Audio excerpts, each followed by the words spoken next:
আসসালামু আলাইকুম। আজকে 22 থেকে এই 28 নম্বর আয়াত, মাত্র 2 আয়াত পড়া, খেয়াল করেন সবাই, বানান করে।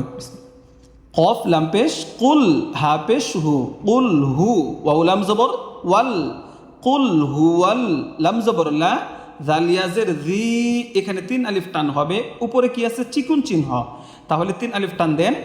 জালিয়াজের জি, উচ্চারণটা হবে কুল হুয়াল্লাযী, জি কিন্তু নরম হবে। এরপরে হামজা নুন জবর আং, গুন্না আছে, ইকফার গুন্না, শিন জবর শা, আং শা, হামজা জবর আ, আং শা আ, কাফ মিম পেশ কুম, আং শা আ কুম।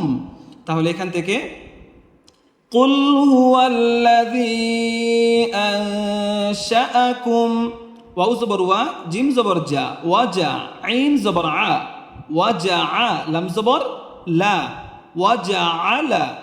এখানে কিন্তু আরেকটা লাম আছে, লাম জবর লা, ওয়াজা আলা লা, কাফ পেশ কু, মিম এ সিন হরফকে ধরবে, মিম সিন পেশ মুস, লাকুমুস, সিন এই মিমকে ধরবে, সিন মিম জবর সাম, আইন জবর আ, সাম আ। আইন হরফটা কোথা থেকে উচ্চারণ হবে? গলার মাঝখান থেকে, তাই না? হ্যাঁ, মাশাআল্লাহ। তাহলে এখান থেকে উচ্চারণ করেন ওয়াজআলা লাকুমুস সামআ। ঠিক আছে, এখন এখান থেকে কুল হুয়াল্লাযী আনশাআকুম ওয়াজআলা লাকুমুস সামআ। খেয়াল করছেন? এরপরে ওয়াও এই লাম হরফকে ধরবে, ওয়াও লাম জবর ওয়াল, হামজা বা জবর আব, ওয়াল আব, সাদ আলিফ জবর স, ওয়াল আব স, র জবর র, ওয়াল আব, এখানে কলকলা, আব স র। এরপরে ওয়াও এই লামকে ধরবে, ওয়াও লাম জবর ওয়াল, হামজা ফা জবর আফ, ওয়াল আফ, হামজার নিচে জের, উচ্চারণ হবে হামজা জের ই, দাল জবর দা, তা জবর তা, আফ ইদা তা। যেহেতু এখানে আমি ওয়াকফ করব, তাহলে আমার উচ্চারণটা কেমন হবে? ওয়াল আফ ইদা, ওয়াও কিন্তু এখান থেকে, ওয়াল আফ ইদা। তাহলে এখান থেকে টান দেন কুল হুয়াল্লাযী আনশাআকুম ওয়াজআলা লাকুমুস সামআ ওয়াল আবসারা ওয়াল আফইদা।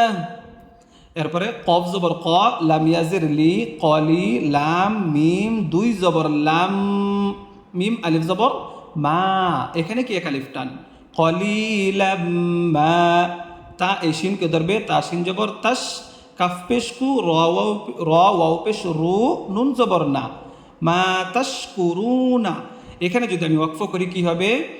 কলিলাম মা তাশকুরুন। বুঝতে পারতেছেন পড়াগুলো? সহজ কিন্তু, তাই না? একটু বুঝা পড়লি সহজ। তাহলে এখান থেকে পড়েন কুল হুয়াল্লাযী আনশাআকুম ওয়াজআলা লাকুমুস সামআ ওয়াল আবসারা ওয়াল আফইদা কলিলাম মা তাশকুরুন।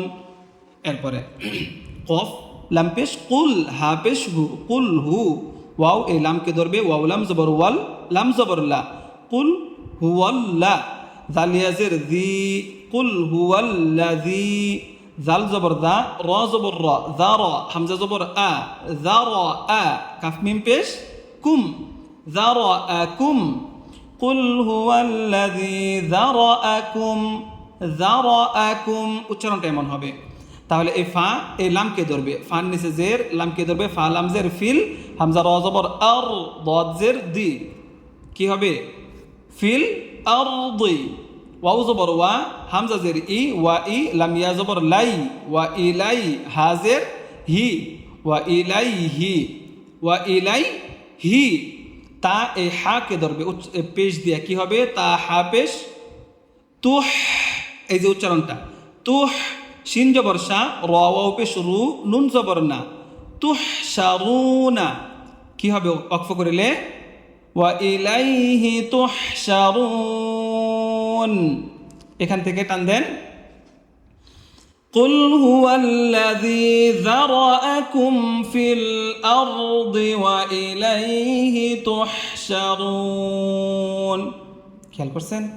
এখন এখান থেকে قل هو الذي أنشأكم وجعل لكم السمع والأبصار والأفئدة قليلا ما تشكرون قل هو الذي ذرأكم في الأرض وإليه تحشرون আরেকটা আয়াত দিয়ে দিই নাকি পারবেন সবাই দিয়ে দিই ইনশাআল্লাহ এরপরে এখান থেকে খেয়াল করেন ওয়াও জবর ওয়া ইয়া জবর ইয়া ওয়া কফ ওয়াও পেশ কু ওয়া কু লাম ওয়াও পেশ লু নুন জবর না ওয়া কুলুনা মিম জবর মা তার উপরে খারা জবর এক আলিফ টান তা খারা জবর তা মাতা হা খারা জবর হা মাতা হা জাল এই লামকে ধরবে জাল লাম জবর জাল মাতা হা জাল ওয়ায়াকুলুনা মাতা হাযাল এখন এই ওয়াও এই আইনকে ধরবে ওয়াও আইন জবর কি হবে ওয়া এই যে গলার মাঝখানে চাপ ওয়া দাল পেশ দু ওয়া দু ওয়ায়াকুলুনা মাতা হাযাল ওয়াদু হামজা নুন জের ইং কাফ নুন পেশ কুং দুটোটা গুণনা হবে ইং কুং তামিম পেশ তুম ইং কুং তুম صاد খারা জবর স দাল জের দি সদি কফিয়া জের কি নুন জবর না সাদিকিনা এখন এখানে ওয়াকফ করিলে কি হবে ইং কুনতুম সাদিকিন এখান থেকে টান দেন ويقولون متى هذا الوعد إن كنتم صادقين তাহলে এই 25 নম্বর আয়াত পর্যন্ত থাকলো হ্যাঁ মাশাআল্লাহ এরপরে 28 পর্যন্ত এরপরে শেষ আমাদের মাত্র আর 2টা পর্ব আছে ইনশাআল্লাহ সূরা মুলক শেষ করে ফেলাবো তাহলে যারা আমাদের সাথে তখন পড়ছেন আপনারা একটু মেহেরবানি করে ভিডিওটা শেয়ার করে দিবেন চ্যানেলটা নতুন সাবস্ক্রাইব করে পাশে থাকবেন ইনশাআল্লাহ যারা একবারই পারেন না আপনাদের জন্য আমি কায়দা থেকে শুরু করবো আবার ঠিক আছে সূরা মুলকটা শেষ করে এরপর ইনশাআল্লাহ অসংখ্য ধন্যবাদ সবাইকে আসসালামু আলাইকুম